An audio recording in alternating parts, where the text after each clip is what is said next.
হুমায়ুন কবির বলছে আমাকে সাম্প্রদায়িক বলছেন, তাহলে সরকারি টাকায় কেন জগন্নাথ মন্দির হলো?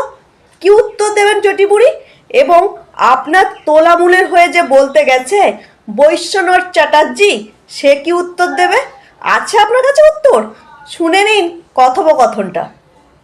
যে বিভাজনের রাজনীতির কথা উনি বলছেন, যে একটা জগন্নাথ মন্দির করছেন কেন? সরকারি টাকায় জগন্নাথ মন্দির করলেন কেন?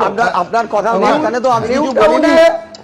আপনি আপনার কথা যখন বলেছেন, আপনি বলেছেন একচেটিয়া, আপনার মাঝখানে আমি কথা বলিনি, আমি কথা বলি না, আমি কথা বলি আছেন বলে আপনারা যেরকম এখানে পুজো করে যাবেন না যে আপনি বারবার দল চেঞ্জ করেছে, নীতিবোধ আদর্শবোধ বলে কিছু জিনিস নেই, তাই কখনো এ দলে কখনো ও দলে কখনো সে দলে করেছি। মমতা বন্দ্যোপাধ্যায় 1984 সালে মিথ্যাবাদী একজন মানুষ, আবার 1998 সালে যদি অটল বিহারী বাজপেয়ীকে তার বাড়িতে ডেকে নিয়ে প্রণাম করতে পারে, বিভাজনের রাজনীতির করাতে পারে, আবার কংগ্রেসে যেতে পারে 2001 সালে, বিজেপি আবার 2000 চেষ্টা করে, আবার অটল বিহারী বাজপেয়ীর সম্পর্কে পারে।